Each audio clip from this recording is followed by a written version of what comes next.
Muito bem, boa tarde. Estamos aqui chegando para o segundo Liga Labora da primeira temporada.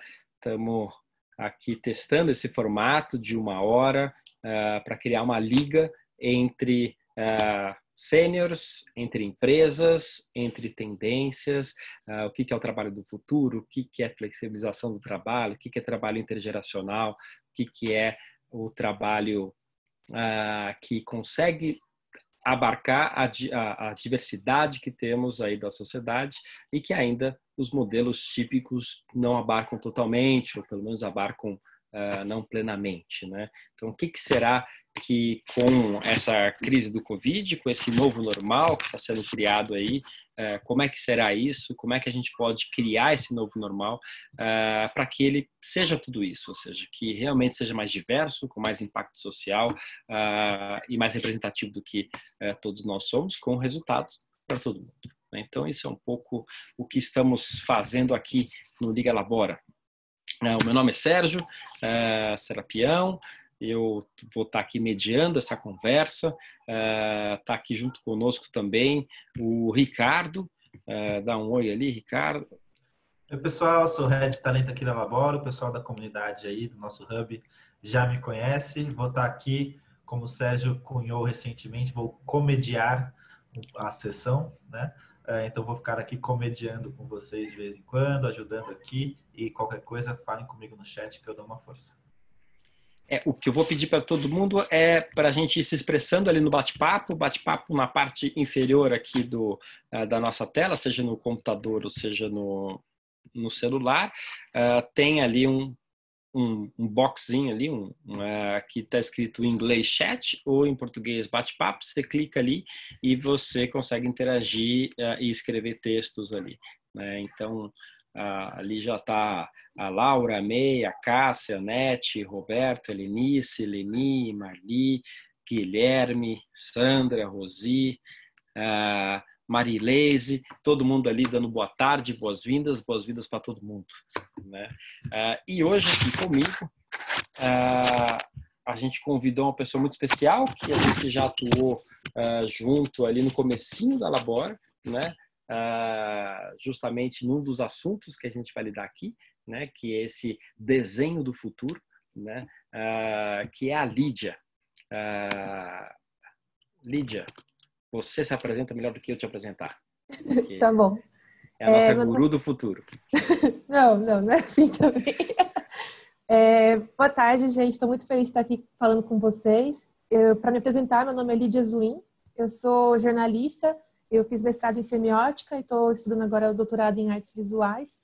Sou colunista do Tab UOL, falo sobre futurismo, tecnologia, cultura e arte.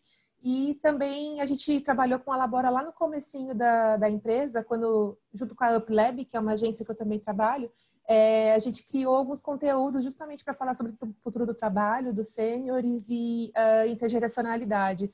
Eu trabalho muito com uma metodologia que chama Design Fiction, que é basicamente uma união de Design Thinking com ficção científica. A gente cria cenários de futuro a partir da ficção científica e depois busca maneiras de tangibilizar para a realidade ou mesmo criar estratégias para tornar isso realidade. Então, fora isso, escrevo ficção científica também, já fiz uns TED Talks, estou com o terceiro TED Talk agora para fazer se o coronavírus me deixar, né? Eu não sei ainda como que vai ser, mas é basicamente isso. Muito bem-vinda. Acho que a primeira coisa que eu queria te perguntar é justamente isso, né? Como é que você, Lídia, está passando aí por essa transformação, né? Você que está tão acostumada a ver futuro e pensar sobre isso, de repente chega um futuro aí muito rápido para todo mundo. Como é que você está se sentindo, sentimentos mesmo e agindo? Então, para mim é muito doido, assim, porque meu primeiro trabalho, trabalho carteira assinada, foi com a UP em 2016, porque antes eu não conseguia me encaixar no mercado de jeito nenhum. Tanto que eu fui morar fora do país para trabalhar com videogame, e aí só depois eu voltei e encontrei a UP e meio que me achei. Mas essa lógica de trabalho que a gente hoje acha que é mais digital, mais moderna, já era minha experiência, assim, o meu ponto de vista com relação ao trabalho. E é até engraçado porque a UP, na verdade, é do Rio de Janeiro, né? Eles estavam no Rio de Janeiro, eu estava aqui em São Paulo. E aí, como não dava para eu fisicamente trabalhar lá com eles, então eu trabalhava pelo computador, pela internet. Então eu sempre fui mais digital.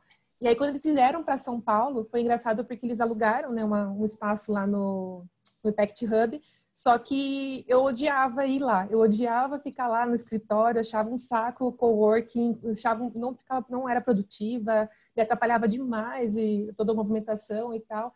E todo mundo falava, não, mas é super importante estar aqui, não sei o quê. Eu lembro até que eu participei de um evento falando sobre o futuro do trabalho e um representante de uma grande rede de coworking, assim, falou, não, porque as pessoas gostam de vir aqui para trocar.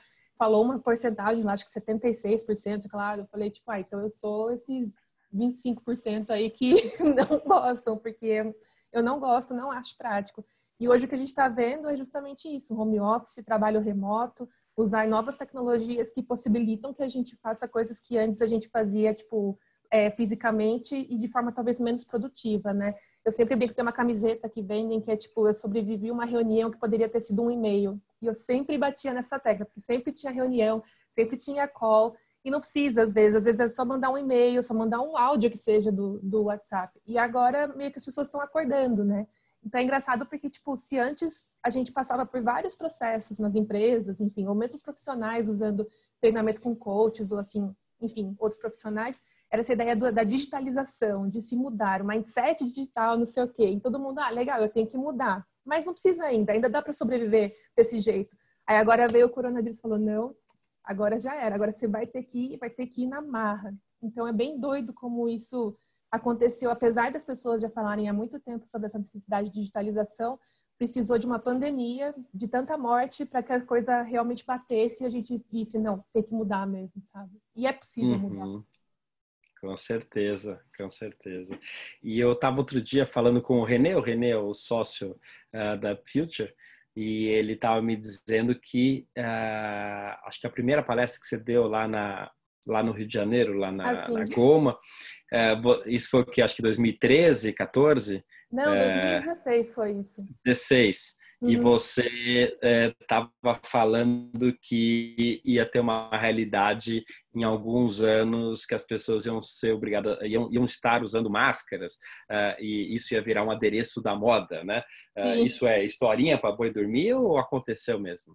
Não, foi verdade, porque eu tava, tipo, fazendo uma palestra geral, assim, de tendências de comportamento, né? E aí eu trouxe que na São Paulo, não, na Fashion Week que teve em Hong Kong, tinha uma marca lá que já estava usando máscaras, porque lá na China é muito comum, né? Eles usarem máscaras para proteger da poluição e tal, nas cidades mais poluídas, tipo Pequim e tal.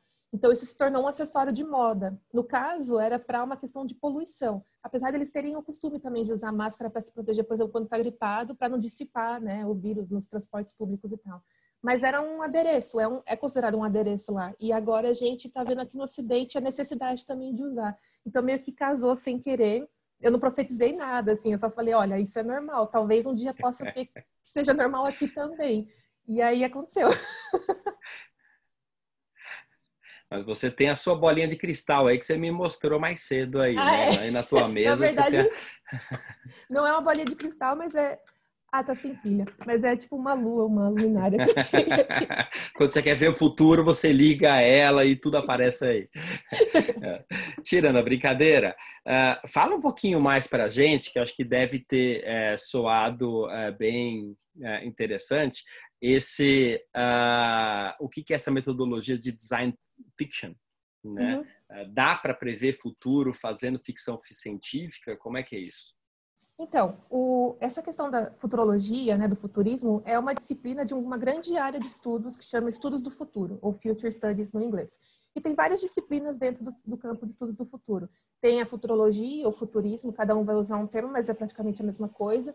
Tem o cool hunting, por exemplo, que é muito usado em publicidade, em moda, ou forecasting, que é usando estatísticas para tentar entender quais são os próximos passos. Então, por exemplo, como a gente está vendo hoje, quais são as estatísticas de morte se a gente não fizer o lockdown, por exemplo. Isso é um forecast. É a mesma coisa que uma previsão do tempo, que a gente faz isso com modelos matemáticos. A ficção científica, ela daí é um movimento artístico, mas que também pode ser usada como uma ferramenta no estudo do futuro, porque ela faz com que a gente pense, especule sobre o futuro, mas não necessariamente com uma base muito científica rigorosa. É claro, se é ficção científica, a gente tem que trazer ficção com alguma base de ciência, mas a gente não é obrigado a ser cientificamente correto, está fazendo uma especulação. Então, eu sempre falo, e todo mundo que estuda ficção científica também fala, autor de ficção científica não prevê nada, não tem obrigação de prever. Pode ser que aconteça, algumas coisas que estão observando, que esse autor está observando agora, pode ser que aconteçam depois, pode ser que esse autor, na verdade, inspire isso a acontecer, como aconteceu, por exemplo, Star Trek tinha lá o celular, daí foi a Motorola e fez o StarTech, aquele celular, né, flip que tinha, inspirado no Star Trek, e a Apple patenteou algumas tecnologias que apareceram lá no Star Trek também, enfim. Então, existe muito essa correlação entre o autor de ficção científica ler o cenário atual e especular uns próximos passos, ou então as pessoas, as empresas, verem aquilo que está sendo especulado e tentarem concretizar na realidade. Esse jogo é bastante ambíguo. E por conta disso, existe uma metodologia que chama Design Fiction, que é basicamente um processo de facilitação, então usando Design Thinking, né, que é um processo que já está bastante conhecido e tal, para conseguir criar cenários fictícios especulando sobre o futuro. Então existem várias metodologias, por exemplo, o What If, ou E Se, que é tipo, sei lá, você dá um contexto. Vamos falar então sobre o futuro do trabalho. Você faz uma especulação aí, até se vocês quiserem fazer aí um exercício super fácil. E se no futuro o trabalho não existir, porque vai existir uma renda básica universal? Sei lá. É realmente criar essas hipóteses sem julgamento, só pensar isso livremente. E aí depois junta tudo, pensa tudo, coloca uma estratégia em cima disso e vê o que é possível, o que faz sentido concretizar de forma estratégica para essa empresa, para essas pessoas levarem nesse futuro, né? Então a ideia não é prever, mas ajudar a construir e tentar fazer o que for possível para ser um futuro mais positivo, inclusivo, diverso para todos.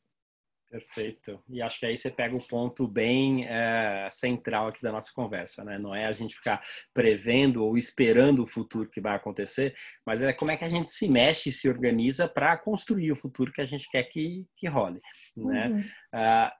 Um dos temas centrais que a gente vem atuando é nas relações de trabalho, né? Ou seja, a gente vinha aí por muitos anos, falando de Brasil, num modelo, de certa forma, bastante engessado,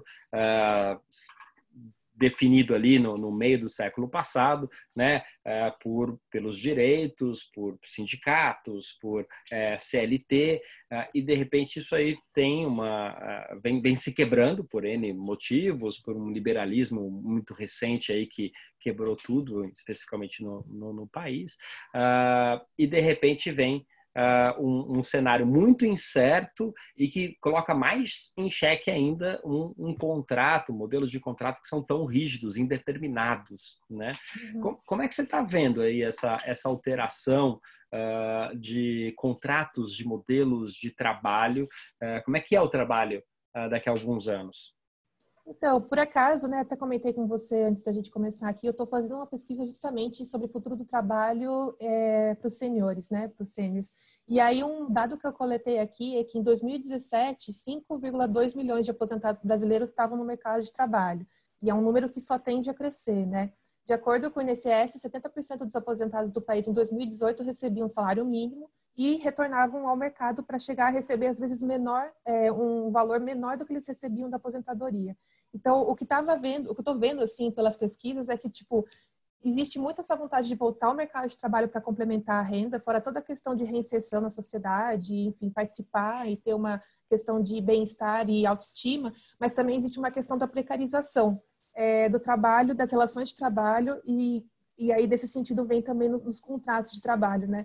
Já é bastante comum, não necessariamente falando sobre o demográfico dos seniors, mas como existe essa precarização do trabalho no sentido dos direitos dos trabalhadores. Por conta da CLT ser um modelo mais rígido, mas também que garante mais direitos, então fica mais difícil para os empregadores contratarem, mas aí, por outro lado, vai pelos lados que são ou informal, ou então é por PJ, né? Por empresa, MEI ou CNPJ. E aí o que acontece é que você não tem os seus direitos garantidos, você tem que aprender a fazer o seu controle financeiro, administrar a sua carreira e ser realmente um empresário de si mesmo. E nem todo mundo aprendeu a fazer isso, nem todo mundo quer fazer isso, mas às vezes é obrigado a fazer para poder ter um complemento da renda ou para sobreviver em última instância. Então eu acho isso um pouco complicado do ponto de vista de direitos dos trabalhadores e acho que isso perpassa todas as pessoas do Brasil e do mundo. É claro que lá fora a gente tem outros modelos de trabalho, mas que não passam nem perto, às vezes, de direitos garantidos para a gente aqui no Brasil. Apesar da gente reclamar, tem muitas questões de relação de trabalho aqui no Brasil que são superiores do que lá fora. Eu digo isso por experiência própria, tendo trabalhado, né, fora do Brasil também. Mas, enfim, pesquisa está aí para isso. Agora, o que se vê com relação ao futuro e tal é, por exemplo, tentar flexibilizar através de novas tecnologias como o blockchain. O blockchain ficou muito forte durante uns anos, aí, principalmente depois que o Bitcoin entrou com uma nova moeda super valorizada e tal. Teve seus altos e baixos, mas o blockchain não é só uma criptomoeda, ele também é um sistema como se fosse um protocolo de internet. Por isso que falam que é uma web 3.0. Então, é como se esse novo protocolo de internet conseguisse criar documentos certificados, certificações que possibilitam trocas de contratos sem que tenha hacking, não tem como modificar, é tudo transparente. Então, está se pensando isso para poder, por exemplo, fazer certificados em modelos de trabalho, contratos de trabalho. Só que, por enquanto, ainda está meio incipiente isso, porque fica muito focado em nichos, assim, tipo programadores e tal. Estão tentando desenvolver uma interface mais amigável para as pessoas. Já estão fazendo contratos de trabalho por blockchain. Não, mas assim, não é uma coisa normal. Não tá todo mundo fazendo isso. Ainda é bastante nichado nas pessoas que trabalham isso, tipo programação e tal. Existe, mas não é uma coisa que está todo dia aí sendo dito. Até por a vantagem disso, o que seria? Daria mais segurança essa contratação, é isso? Então, é uma forma de digitalizar os processos, né? Você não tem, por exemplo, isso que eles falam de tirar o intermediário. No caso do dinheiro, por exemplo, você retira o intermediário que é o banco. No caso de contratos, você tira o intermediário que são os cartórios, por exemplo. Então, é você usar a própria tecnologia para assegurar que aquele contrato vai ser cumprido e não modificado. Então, é um protocolo, uma tecnologia, uma criptografia que possibilita isso. E aí, depende disso. E um contrato de trabalho que é firmado, eu não sei se tem a resposta, vamos especular aqui, que seja firmado por blockchain e não seja cumprido por alguma das partes, o que acontece? Eu acho que daí tem que ter realmente como se fosse um processo legal, sabe? De punição mesmo, porque tá lá se firmado, como assim, como em contrato normal. Como num contrato, ele entra numa mesma... Uma punição, tá lá no contrato também, quais são as punições se não seguir o contrato, por exemplo. É a mesma coisa, sabe? É só a tecnologia, em vez de passar por uma chancela de um cartório ou alguma coisa nesse sentido de uma certificadora, a certificação é dada pela plataforma, pelo protocolo do blockchain. Agora, num país cartorário como o Brasil, né, que tem essa cultura que as pessoas desconfiam uma das outras e que sempre tem que ter um terceiro ente para falar que a minha assinatura é a minha, né? Não, vai firmar a assinatura no cartório. Não, mas eu que estou assinando. Como é que você não fala? Como é que o terceiro vai falar que a minha assinatura é minha, né? Será que... Como é que é a adoção de blockchain? Também entrando já no assunto blockchain, né? Numa cultura brasileira. Tá, como eu falei, ainda tá bastante, assim, tem várias iniciativas, mas não necessariamente elas conseguem emplacar porque elas vão contra grandes instituições, bancos, cartórios, sistema jurídico, governamental, porque é realmente substituir ou mesmo tirar algumas pessoas do mercado de trabalho porque vai ser automatizado. Então, não é interessante para um banco ter um sistema que você pode fazer transações financeiras sem custo nenhum. Claro. O banco ganha em cima disso, em cima de lucros, né, claro. empréstimo e tal, e isso não existe nesse modelo. Então, não é interessante comercialmente. As coisas meio que... É engraçado, eu não lembro quem que falou isso, mas as coisas só acontecem, as inovações tecnológicas só acontecem quando elas são financeiramente interessantes para a maioria, senão elas não acontecem. Claro. Tem algumas perguntas aqui que eu já vou trazer aqui para a roda. A May perguntou qual é a relação, se existe alguma relação entre o design fiction e a inteligência artificial, se correlacionam ou não? Pode ser usado assim. A definição de design fiction é criar protótipos diegéticos que especulem um cenário possível. Protótipo diegético. Protótipo pode ser qualquer coisa, uma história, uma arte, um livro, um filme, uma peça de teatro, um workshop, o que seja. Mas que dialogue. Diegético significa dialogue. Dialogue e suspenda a descrença com relação àquela possibilidade e faça com que as pessoas pensem. Então, a gente pode usar uma inteligência artificial, por exemplo, sei lá, um chatbot, uma inteligência artificial conversacional, e aí criar um chatbot que conversa com você. Inclusive, me chamaram para fazer um projeto disso, de uma inteligência artificial que conversa com as pessoas para falar sobre como seria um futuro em que os robôs têm consciência, por exemplo. Então, é também uma forma de se pensar isso, uma possibilidade, enfim. É, inclusive, uma pauta que é pensada na área do direito, por exemplo, como dar direito ou fazer regras para seres sencientes artificiais, por exemplo, sabe? São coisas que parecem muito ficção científica, mas podem vir a acontecer. Até porque a gente está vendo muitos bots proliferando pela internet agora, né? Então, como regular, por exemplo, esses novos seres, né? Então, pode ser usado, mas não necessariamente. É bastante Então, amplo. quer dizer, como é que a gente vai regular o trabalho do robô que está fazendo ali a comunicação da empresa, é isso? Para ele não Não que eu trabalhar mais do que ache 24 horas por dia, alguma coisa assim? Não, isso não. Inclusive, o Bill Gates, ele até brinca de taxar os robôs para poder pegar o dinheiro que eles produzem, a lucratividade dos robôs e redistribuir como renda básica universal para todo mundo, né? Mas não é regulamentar Legal. o trabalho deles, na verdade, tentar regulamentar justamente a proliferação, qual é a identidade deles, qual é o impacto deles como seres na internet e assim por diante. Não necessariamente seres da internet, mas se de repente tiver um robô, começar a proliferar robôs com inteligências artificiais mais complexas e tal. Enfim, é uma especulação mais de futuro, assim, mas que acontece. Mas você pegou um ponto que é bem interessante, né? Se os trabalhos migram para a máquina, né? Como é que tem uma taxa ali para remunerar grupos de pessoas que perderam aquele trabalho eventualmente, né? Exato. Perfeito. Isso pode ser É bem... isso que o Bill Gates fala, né? Não só o Bill Gates, mas outros empresários também, né? Acho que o Elon Musk também fala sobre isso. Mas é engraçado que o Bill Gates ele usa essa expressão mesmo, taxar os robôs. Então, pensando que um funcionário humano ele precisa de um convênio de saúde, de seguros, ele tem que ter alimentação, ele tem que ter as pausas, ele não pode trabalhar 24 horas, né? Ele tem aquelas horas que ele tem no trabalho. O robô não. Ele pode trabalhar o tempo todo até que enguiçar lá, mas você vai fazer manutenção e a manutenção é tipo bem mais barata do que você ter um funcionário humano. Então, pensando nisso, é muito mais barato você produzir as coisas através de uma tecnologia de robótica, digitalização. Então, se é mais barato produzir, você vai render mais, você vai produzir mais. Produzindo mais, você tem mais retorno. E esse retorno, na verdade, não é para ficar para a empresa concentrada, mas sim para redistribuir para as pessoas que perderam esses empregos, enfim, para a sociedade como um todo. É uma discussão que é feita há muito tempo e que agora retornou com muita força por conta da pandemia, né, da quarentena, mas não necessariamente perpassa por essa faceta mais tecnológica, digamos assim. A gente está falando mais de uma renda básica distribuída, não por meio de taxar robô, mas né, mais analógicos, digamos assim. Sim. Essa discussão da renda mínima voltou com muita força. Até porque essa crise que a gente está vivendo, provavelmente a gente sai dela num outro lugar, né? Tem uma mudança estrutural dos trabalhos, né? E daí nessa mudança estrutural, o que você faz com esse contingente de pessoas que antes estava indo para o Uber, talvez, e de repente o Uber vira um carro automático, né? Vira um carro autônomo, que são os projetos que estão bem acelerados, né? Então, e aí? O que a gente faz com esse contingente de pessoas? Bem interessante.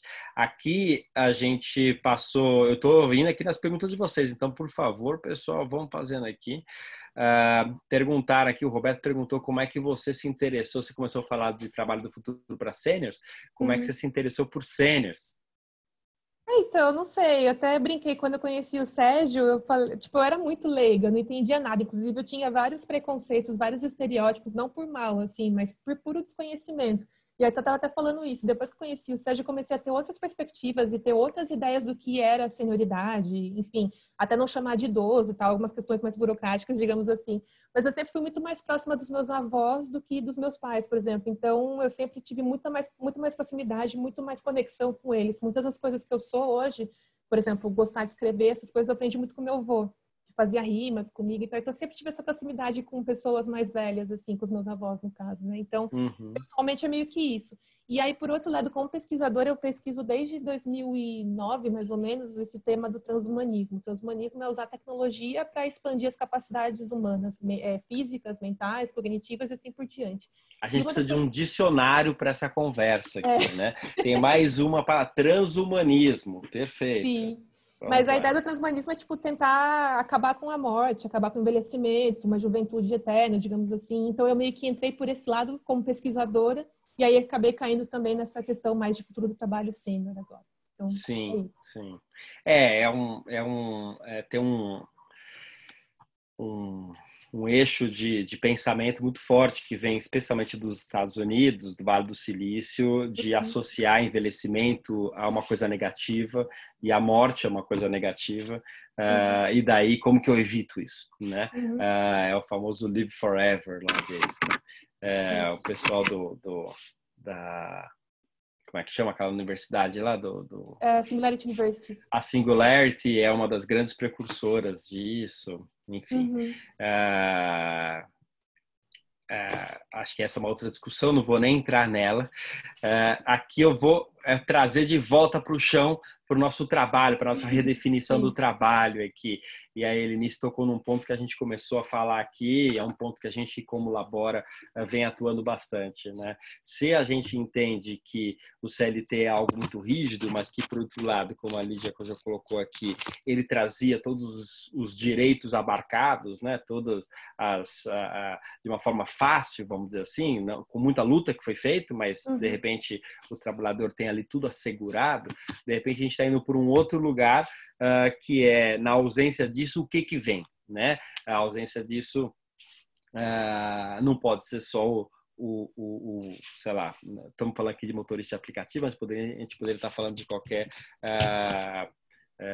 talvez seja o grande ícone, né, da economia compartilhada. Então, como é que a gente usa essa economia compartilhada, se espelha em direitos e efetivamente cria uma nova possibilidade, né? Você tem visto, fora o que a gente está fazendo aqui na Labora, alguma outra coisa? Nessa pesquisa surgiu alguma coisa assim? Assim, com relação a empresas que trabalham com profissionais sêniores e a reinserção também no mercado de trabalho, mesmo do Brasil tem a Mature e vi outros casos também. A Cadenza é uma empresa de Hong Kong que faz isso também, educa e facilita os empregadores na hora de contratar os sêniores. Tem o Retirement Jobs dos Estados Unidos, que é para pessoas aposentadas voltarem para o mercado de trabalho também. Tem, acho que chama Papa, não é esse, mas tem um que é tipo, você rentner, eu acho que é tipo, alugue um pensionista, alugue um aposentado, alguma coisa assim, que você contrata, tipo como se fosse um faz tudo, ou, enfim, é uma plataforma para pessoas aposentadas para elas poderem contratar serviços, meio como se fosse uma uberização, assim, também. E aí, enfim, eu vi meio que isso, mas o que você estava falando, justamente esse termo uberização foi o que ficou, né, para falar dessa gig economy, que é você, na verdade, no começo, quando ainda estava se falando muito com ânimo, assim, né, com felicidade sobre isso e perspectiva, era, no futuro você vai poder trabalhar com o que você quiser, inclusive você vai poder, tipo, de manhã trabalhar como professor, de tarde você pode ser um sushi man e à noite você pode ser um comediante de stand-up. E aí, sempre que eu ouvia isso, claro, tá falando sobre flexibilização do trabalho. Só que na minha cabeça era, beleza, e que horas que eu vou dormir? Que horas que eu vou ser eu e não uma funcionária, uma empregada de algum lugar ou de alguma pessoa, uma empresa. E aí foi o que aconteceu, mais ou menos isso, né? Ai, desculpa, gente, aqui tá passando uma moto. Não sei se tá pegando o som. Mas foi isso que aconteceu. Por exemplo, alguns motoristas de Uber ou algumas pessoas que trabalham com essas plataformas de serviço, por não ter uma educação financeira, por não ter um planejamento financeiro, acabam trabalhando 12, 14 horas e aí acabam não só se desgastando fisicamente, mentalmente, como também pondo as pessoas em risco, né? E então é isso que acontece, é uma precarização, porque não se ganha tanto assim com relação às horas despendidas e assim por diante, aí insalubridade. E agora que começou a se ver com tantas mortes, por exemplo, em aplicativos de entrega de comida e tal, no trânsito, e que eles não eram cobertos com seguro, né, de transporte, não são cobertos com seguro de saúde, e agora está começando a rever. Então, acho que pode ser que exista aí, a gente está encaminhando por esse meio termo e que não seja essa uberização total, digamos assim, e nem tão rígido e tão dispendioso para os empregadores como é a CLT. Com certeza. E acho que, assim como o pessoal está colocando aqui, eu acho que, e assim como você colocou do blockchain, acho que cada vez vai ser mais desintermediada, né? Assim, antes a gente ficava muito intermediado com o Estado, com o sindicato. Então, como é que você vai para uma coisa desintermediada, como é a blockchain, por exemplo, mas exige não só você se planejar financeiramente, como você colocou, mas também uma consciência da pessoa dos seus limites, uma consciência da pessoa sobre a sua idade, né? Então, Acho que o Covid está ensinando muito a gente, né? De que você fica 24 horas em casa e como está acontecendo mais comum é as pessoas não terem feriado, não terem hora à noite, não ter de manhã, fica o trabalho, quem está trabalhando, muito mais estendido, né? Sem hora de Sim. almoço, estou vendo gente fazer reunião meio-dia. Eu falo assim, gente, pelo amor de Deus, né? Quais são os limites, né? Eu acho que tem uma demanda pela conscientização, né, de quem eu sou, como me relaciono, qual que é o meu valor, como é que eu troco, né? Acho que isso, e que já vinha uma tendência, né, do mindfulness e etc, né? Acho que isso parece que chega com muita força agora, né? Total, total. Aqui a Eunice falou um monte de coisa aqui, acho que ao redor do que a gente já falou aqui. E daí... a Helenice falou aqui, a empresa produz para quem pode consumir e não o seu produto, e não serão os robôs. Tem um livro que eu li recentemente que chama Fully Automated Luxury Communism, ou Comunismo de Luxo Automatizado. Só tem em inglês esse livro, mas estou traduzindo aqui para vocês o título. E aí ele conta uma história que não sabe se é verdade ou não, mas que é do Ford, que ele recebeu uma visita na fábrica dele e já era muito automatizado lá na época e tal. E aí o cara pergunta, beleza, mas se tá tudo automatizado aí, quem que vai consumir esses carros que os robôs estão produzindo? Só que o Ford, diferente de outros empresários e tal, o que ele fazia era aumentar também o salário dos funcionários para que eles fossem os consumidores dos carros. E isso não acontece mais hoje em dia. A produtividade que a gente tem hoje não é compatível com o salário que a gente recebe. Então, é muito doido isso, porque ele tinha essa consciência naquela época de pagar mais para que o funcionário seja o consumidor também, sendo que hoje essa disparidade acontece. Sem dúvida, sem dúvida. E tem aqui tanto a Laís quanto a Lenice falam de como a gente vai sair da crise de uma forma diferente, né? E acho que pegando esse gancho, você tinha comentado comigo que nessa pesquisa recente que você fez, você tem visto um pouco do trabalho intergeracional. Dá algum spoiler para a gente como é que você já está vendo aí do trabalho intergeracional e futuro? Então, acho que esse momento atual, pelo menos de uns 10, 20 anos para cá, a gente está trabalhando, o mercado de trabalho está com, 4 gerações diferentes convivendo. E isso é um desafio para o pessoal de RH para tentar administrar essas pessoas que são tão diferentes em certos pontos, mas que se conversam em outros pontos também. Então, existe tanto algumas possibilidades de criar diretrizes de gestão para que priorizem essa flexibilidade, para acabar com os estereótipos geracionais e tal, tanto do estereótipo dos sêniors quanto dos também millennials, geração Z ou o que seja. E aí eu achei, por exemplo, uma plataforma que tem no Senegal que chama Suretu, não sei como que fala, mas é S-O-Retu. E aí é uma plataforma de uma menina, uma moça, uma mulher de 27 anos, que ela criou para revender produtos orgânicos produzidos por senhoras que trabalham, enfim, que faz essa produção rural no Senegal. E aí conecta através de uma plataforma digital com compradores e com estabelecimentos comerciais por lá. Também encontrei um livro que chama Unfairly Labeled, que é da Jessica Kriegel e que ela fala justamente sobre os benefícios do mercado de trabalho de parar de pensar nos estereótipos de idade ou os estereótipos geracionais. Encontrei também o trabalho da Holly Ransom, que é de uma empresa que se chama Emergent, que ela desenvolve equipes intergeracionais e ajuda as pessoas nas empresas a criarem lideranças de impacto social em equipes intergeracionais. Encontrei também a Mediating Works, que é um psicólogo formado pela Harvard, se eu não me engano, que ele ajuda no setor agrário, no setor da agricultura, a fazer a transição de, como fala, hereditário, né? Os negócios familiares são muito fortes na agricultura, ou pelo menos no agronegócio até há pouco tempo atrás era, e hoje existe esse problema de que os jovens não querem ficar cuidando do agronegócio, eles querem ir para a cidade, enfim, fazer faculdade e ir para uma outra área.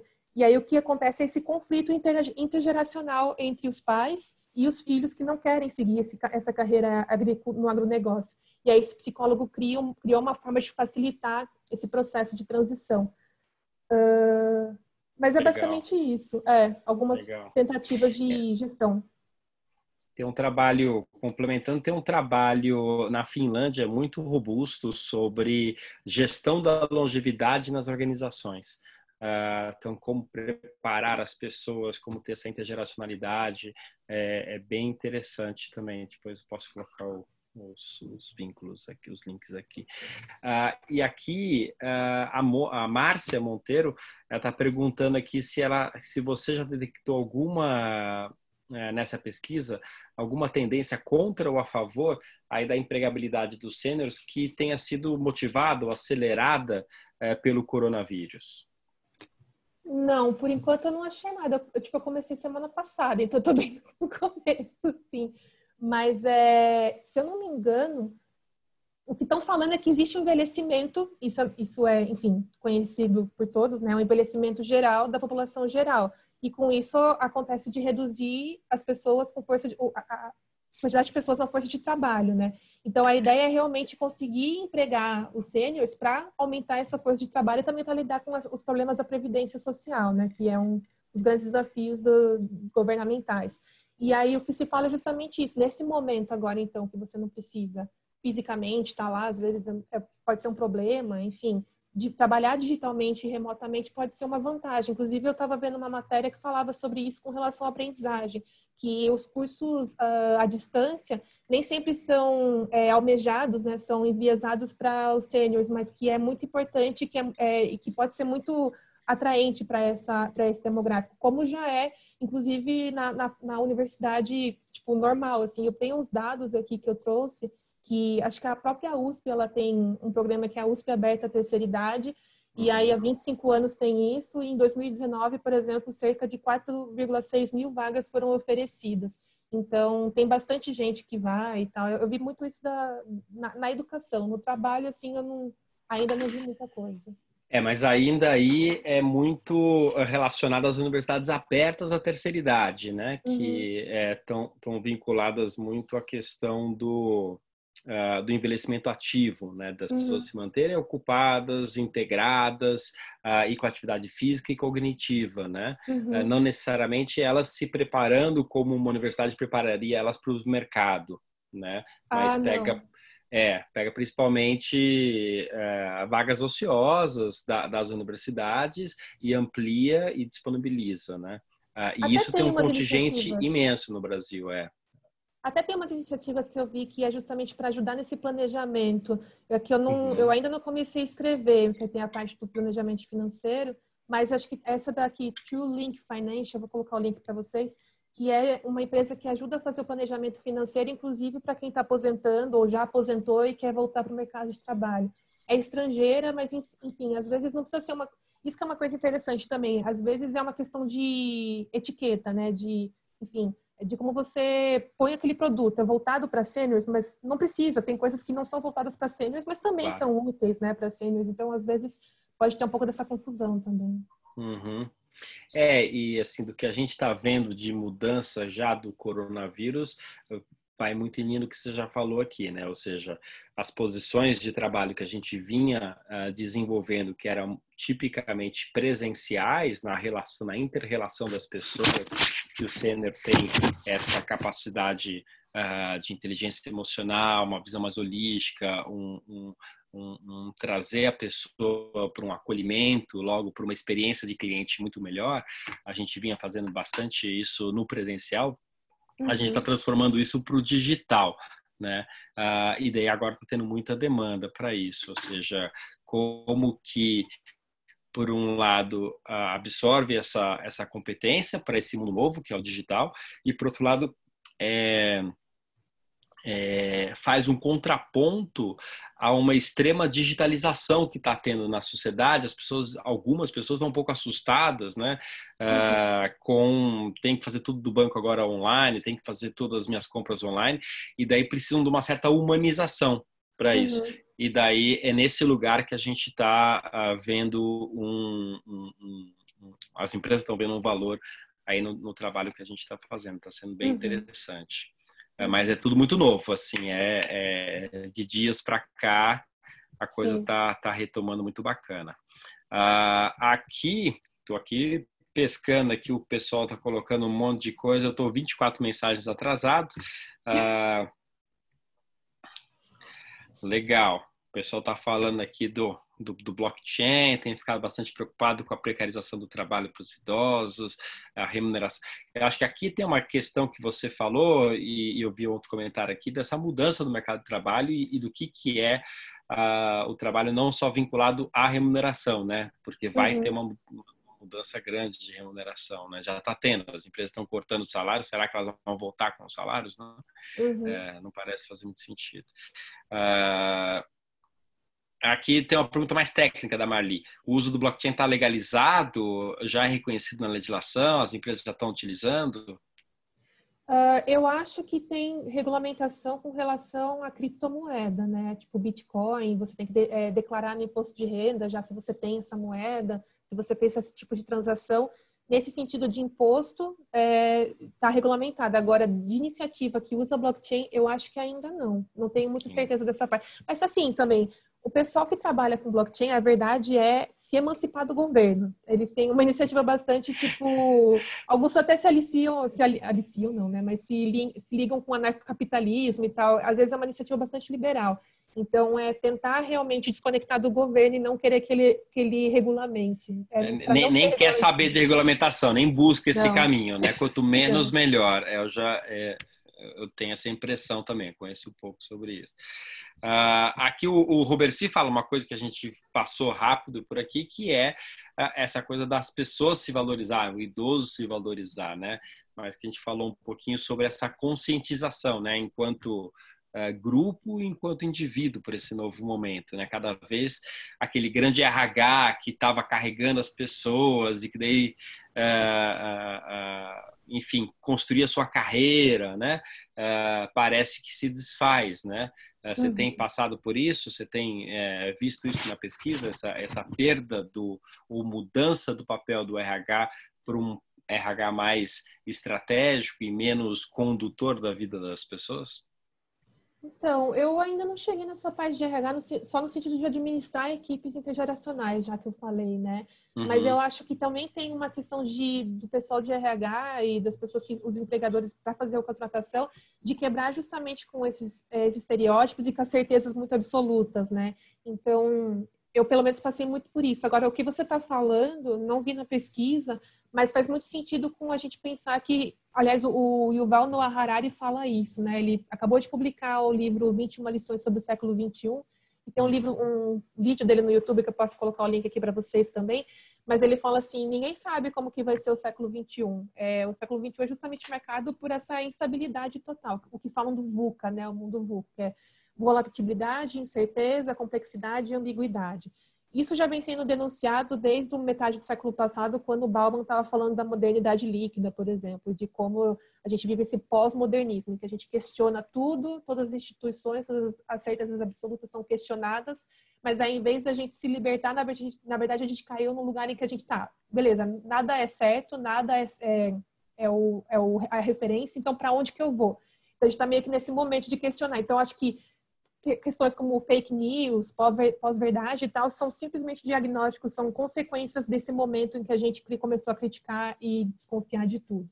E aí isso também vale com relação à nossa carreira. O que o Harari fala nesse vídeo é justamente que se antes a gente tinha essa certeza de que a gente vai nascer, fazer escola, fazer faculdade ou já ir direto para o mercado de trabalho, aposenta e morre, tem a família, né?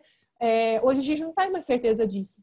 A gente não tem certeza se a gente vai sair da faculdade, da escola e vai entrar na faculdade. A gente não tem certeza se da faculdade a gente vai ter um emprego. A gente não tem certeza nem se a gente vai aposentar. Inclusive, pelo menos a minha geração já perdeu a esperança de aposentar. E depois de aposentar, será que eu vou ter que trabalhar de novo? Nem todo mundo quer ter família, nem todo mundo quer ter filho. Então, tipo, tem uma liberdade total, mas também tem uma perda total de como lidar com isso. Se antes a gente tinha isso que era coordenado, imposto para as pessoas, hoje a gente tem uma maior liberdade, mas que também deixa a pessoa mais perdida. E aí ele fala justamente tentar lidar com esse mundo que é tão volátil, tão complexo, tão incerto, tão ambíguo, para a gente conseguir sobreviver. E isso leva também para a carreira. Se a gente já não tem mais essas regras estabelecidas e fixas, a gente tem que tentar uma forma de lidar com essas incertezas e ambiguidades. E aí vai todo um processo muito complexo, né? De, enfim, você tentar achar realmente qual é o seu foco. Às vezes é um processo de uma mentoria que você passa, algum curso. Mesmo até de psicologia, acho que terapia tá todo mundo precisando, inclusive até tem aquela brincadeira que fala, se todo mundo fizesse terapia, o mundo seria um mundo melhor, e ninguém precisaria de terapia, porque aí todo mundo tava bem cuidado. Mas eu acho que é meio que por aí, sabe? Da gente tentar achar um jeito de lidar com esse momento. Aqui eu vi duas pessoas falando também dos links, das indicações e do vocabulário aqui. A gente, aliás, e uma terceira que agora fugiu, que fala um pouquinho da coisa da geração aqui, fala assim, você fala que nem minha sobrinha, muito rápido, pelo amor de Deus, fala mais devagar. Eu tenho esse problema, desculpa. Eu vi a mensagem também, estou tentando falar um pouco mais devagar. Tá certo. Vou pegar os links aqui para passar para vocês. Acho que é super, mas acho que é super interessante quando a gente vai se dando conta que esses autores que parecem muito conceituais, né? Você falou da vida líquida, do Bauman, etc. Como é que, de repente, agora a gente está se vendo numa realidade tão líquida, né? Como é que efetivamente essa realidade chegou, né? E se... O Kalash fala muito isso, né? O Alexandre Kalash de longevidade, como que a vida deixou de ser trifásica, né? Então, deixou de ser criança, estuda, adulto, trabalha, idoso, aposenta, né? E a gente passou a ter uma vida muito mais híbrida nessas potências aí. Mas, ao mesmo tempo, é o que você trouxe, depende da individualidade, depende da formação da pessoa, da estruturação da pessoa. Então, aquela armadura que às vezes a gente reclama das empresas ou da legislação que enrijece tudo, quando a gente tira, a gente fica todo solto, né? Então, exige muito mais, né? Então, acho que esse é o lugar onde a gente... vai precisar ter muita atenção mesmo, né, para esse futuro, né? Muito legal. Aqui a gente já está caminhando aqui quase que para o fim, que temos os últimos 10 minutos aqui. Vamos tomar aqui as últimas considerações aqui. Você já começou a colocar, pelo amor de Deus, isso é a geração que fala e escreve junto. Eu estou mal conseguindo ler as coisas aqui. A Márcia está aqui, aliás, se puder, fale, por favor, do futuro das faculdades, que levam 4 anos, 5 anos para formar uma profissão e que pode mudar em menos de 2 anos, né? Quando você se formou, você já não tem mais valia aquilo ali, né? Como é que você está vendo essa preparação para o trabalho se transformar na medida que o trabalho está se transformando também? Então, eu trabalho junto com uma empresa, uma instituição que chama Teach the Future, que é justamente pensar o futuro da educação e também o futuro na educação. Então, inserir o futuro como se fosse uma disciplina nas escolas, nas faculdades e assim por diante. Mas o que a gente fala muito, né, é justamente como a educação, o modelo educacional até então, ele não mudou muito. Ele segue uma lógica industrial, da revolução industrial, que é você formar funcionários, não é formar pessoas. Na escola você aprende lá até o fundamental, ou conhecimentos gerais, assim, para depois no colegial você aprender a passar no vestibular. Passando no vestibular, você entra na faculdade, você aprende a ser aquela profissão. No meu caso, jornalista. Aprendi a ser jornalista. Técnico, né? Você é um recurso humano, né?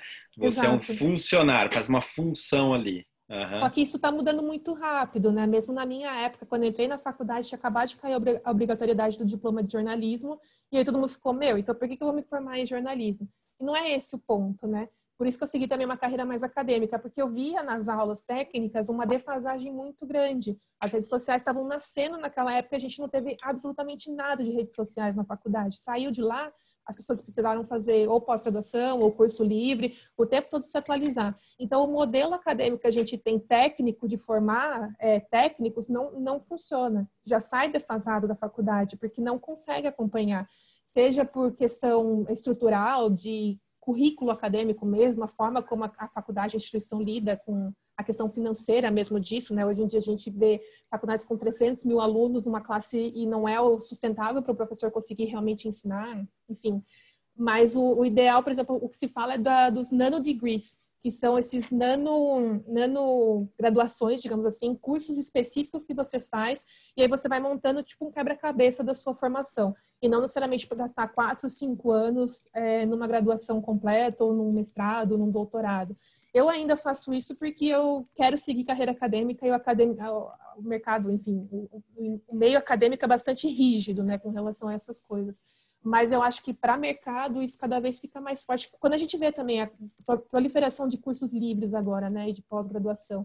Então, acho que tem uma tendência muito forte nisso, de reduzir e de ser você montar o seu próprio currículo. E aí, de novo, vai cair naquela questão que a gente falou. Como a gente vai conseguir escolher isso? Porque quando a gente passa numa faculdade, por exemplo, de jornalismo, já vem uma grade para mim, não sou eu que escolho, né? Então, já escolhem para mim o que é importante para minha formação. Nesse cenário, você vai ter que escolher. Ou você vai ter que ter uma mentoria, né? Então, é uma maior autonomia e responsabilidade também. Exige, de novo, traz para o indivíduo a responsabilidade, né? E isso, como até a Helenice colocou aqui de alguma forma, isso acaba estressando a desigualdade social, né? Porque quem está mais estruturado, quem tem mais acesso à informação, a referências, consegue se articular melhor e criar uma consciência que é diferente daquela outra pessoa que não parou de trabalhar, teve que ir lá fazer de tudo. E daí, nesse mundo que exige uma consciência, que consciência, meu? Sempre trabalhei só, né? Então, eu acho que a gente vai ter que, como a Helenice colocou aqui, também repensar o que é o social, repensar o que é a cidadania, né? Nesse lugar desse novo trabalho também, né?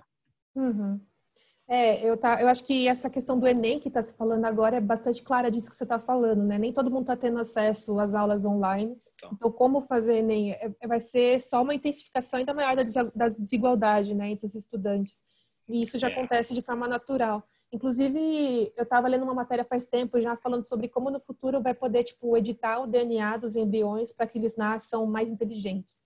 E aí estava criticando justamente, tipo, mesmo que isso venha a acontecer, na verdade, essa desigualdade já acontece sem muita tecnologia, só pelo fato de que crianças mais ricas têm acesso a atividades extracurriculares, então elas se desenvolvem mais cognitivamente, de atividades, enfim, de criatividade, muito mais do que uma criança pobre, que não tem acesso a tudo isso. Então, essa desigualdade já acontece sem precisar mexer no DNA, já é no DNA da sociedade, não no DNA genético, biológico. Né? Sim, sim. Eu lembro que eu fiz um trabalho com o pessoal da GV, eu estudei na GV e tinha um trabalho grande de inclusão de pessoas, tinha um professor lá que era muito voltado para incluir pessoas de escola pública, e uma das preocupações que existia é que, assim, não necessariamente a pessoa que sai ali de uma escola como a GV é um melhor aluno pelo que a escola traz, mas muitas vezes, ou grande parte do componente, é que o aluno é melhor formado, e quando ele chega lá, né? Então, assim, o insumo, né? Quando ele já está com referências, viaja, faz isso, faz aquilo, tem tempo só para estudar, não precisa trabalhar, enfim, não necessariamente aquela faculdade é tão melhor do que a outra, né? Então, quando você quebra essa estrutura, internacionaliza ou abre para outros grupos, isso aí começa a se estressar, né? E fica muito evidente, né? Sim. Eu acho que o corona está mostrando exatamente muito isso, né? Assim, as escolas privadas, muitas já se organizaram, as crianças já estão ali tendo as aulas, os professores de alguma forma dando conta, né? De alguma forma, e você tem nas escolas públicas ainda um gap muito maior, né? Seja pela disponibilidade do equipamento, seja pela cultura, seja pela a disponibilidade o preparo ali do professor e o equipamento para o professor, daí vai a cadeia inteira ali, né? Enfim. Muito bem, aqui a gente vai longe aqui. Roberto está aqui, mas essa ideia vai vingar para as elites, no entanto, como escolher se você não teve nenhum básico de qualidade, educação, falta base. Pois é. E eu acho que tem um ponto que a gente está falando aqui bastante, mas que a gente não falou explicitamente, que se a vida se modifica, a criança antes era quem estudava, adulto trabalhava e o idoso aposentava, e isso se modifica, a educação fica por toda a vida, né? Porque a gente ainda vincula a educação ao jovem, né? Então, assim, a educação que a gente tem por toda a vida, que a gente está tendo agora, que a gente pode ter uma segunda carreira, quando a gente fala de sênior, a gente está falando sempre de segunda carreira, o que eu vou aprender, né? Acho que essa é a possibilidade e a necessidade que a gente passa a ter, né? Acho que a gente também liga muito essa questão de ser jovem porque tem aquela facilidade maior da criança de aprender outras línguas e tal. É uma questão meio que cognitiva mesmo, dessa maior facilidade, o que não significa que é impossível você aprender depois. Talvez vai ser um pouco mais difícil, até por questão de disciplina, pelas prioridades que você tem na sua vida devido à sua idade, né? Mas não é impossível. E é muito interessante. Mas mesmo isso que você está falando... desculpa, termina. Não, é só para fechar, mas tipo, eu não sou tão velha assim, eu tenho 29 anos, mas para mim tem um marco muito, muito grande, assim, de sair da escola e ir para a faculdade. Eu não gostava de estudar na escola, eu não lia, e depois que eu entrei na faculdade e encontrei o que eu gostava, eu comecei a ler, escrever, estudar e virei pesquisadora e professora. Perfeito. Então, é realmente estar aprendendo o tempo todo e achar o lugar em que faz sentido para você. Então, não é idade, é achar o que faz sentido. E eu acho que também a gente revisitar um pouco quando você fala que a criança tem mais facilidade, ela tem mais facilidade cognitiva, claro, né? Mas porque o ensino que foi passado, que foi construído, foi feito para aquela idade, né? Então, se você simplesmente transportar aquele ensino que foi feito para aquela idade, que senta logo aí, antigamente era, né? Senta aí, todo mundo repete. Sim. Você não consegue nem hoje fazer para o adolescente, porque já não quer mais fazer.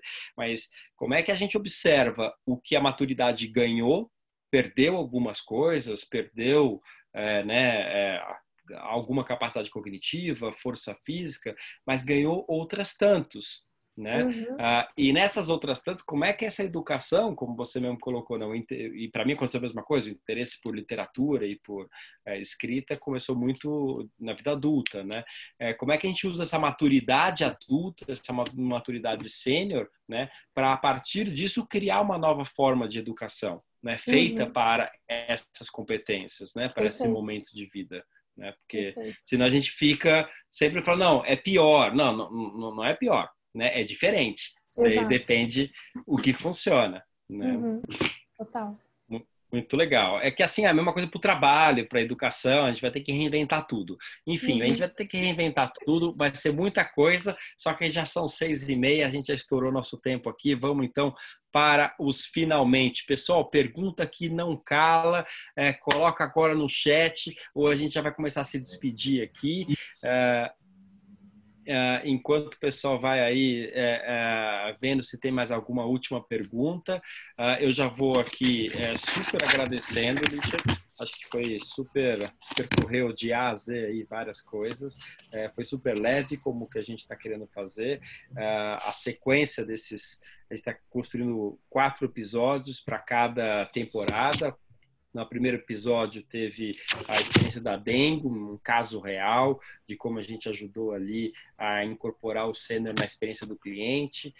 Agora com você, uma especialista que a gente coloca no meio da temporada. O próximo episódio, que é o terceiro, a gente vai estar falando com o pessoal do Itaú, já em primeira mão aqui, já vamos colocar o caso do Itaú. E o último episódio dessa temporada vai ser com o pessoal da Oracle. Então, já estão todos super convidados. Aqui a May está dando os parabéns, foi muito bom poder ver jovens tão dedicados a construir um futuro melhor, reacende a minha esperança na humanidade. Remy, que responsa agora a May trouxe para a gente, hein? Desejo que os ingredientes ética e responsabilidade façam sempre parte da sua contribuição para esse futuro. Legal. Laura, muito interessante, obrigado, gostei, valeu, gente, que encontro construtivo. A Laís colocou, deixou várias reflexões. Obrigado, parabéns a todos. É isso aí. Lídia, você já ganhou vários fãs. Você tem um site, né, Lídia? Na verdade, não. Na verdade, é só procurar meu nome, que só tem eu com esse nome. Então, pronto. Vai me achar em todas as redes. Eu acho Pronto. que a Vera queria falar, que eu vi ela erguendo a mão, mas não sei se tem tempo. E antes de acabar aqui também, deixa eu aproveitar para lembrar o pessoal que essa sessão que a gente está fazendo na Liga Labora é gravada. A gente sobe lá no YouTube logo em seguida. A gente está montando uma playlist dessa temporada, tá? Vocês vão receber por e-mail aí. Eu vou salvar os links todos que a Lídia colocou aqui. A gente manda por e-mail para vocês, junto lá com a playlist do YouTube. Não deixem de compartilhar aí com seus colegas, com quem vocês quiserem aí levar esse assunto da senioridade dentro das empresas promovido aqui pela Labora. Legal? Super legal. Por enquanto a gente está deixando esse grupo bem pequenininho e abrindo ali no YouTube. Vamos ver como é que vai ser a segunda temporada aí, que já está toda construída, mas por enquanto vamos aqui terminando esse segundo episódio. Gente, super valeu. Espero que tenham gostado. O Ricardo vai passar aquela pesquisa de novo, Ricardo? Acho que é legal. Passar a pesquisa para a gente... Sim, vão receber por e-mail. Essa primeira temporada a gente está fazendo um monte de ajuste, vendo qual é o formato realmente que a gente vai ter, mas a gente do nosso lado está super feliz aí com os resultados e com a participação de vocês, tá bom? Lídia, quer falar fechamento? Não, só isso. Obrigada, gente. Foi muito legal aqui conversar com vocês mesmo aqui por chat, assim só. Mas podem também entrar em contato comigo também depois, por e-mail, LinkedIn, o que for. Eu estou à disposição. Super. Então tá bom. Beijo para você e para todos que estão aqui. Adorei também. E aqui a Vera colocou, gostei muito da sensibilidade, como você falou, dos temas de desigualdade, direitos, e que o trabalho do futuro, na minha opinião, está relacionado com o cuidado e atenção ao outro. Olha que legal. E assim terminamos com a sábia palavra da Verinha. Isso aí, Verinha, estamos todos juntos. Um super beijo para todos e até o próximo episódio. Beijão!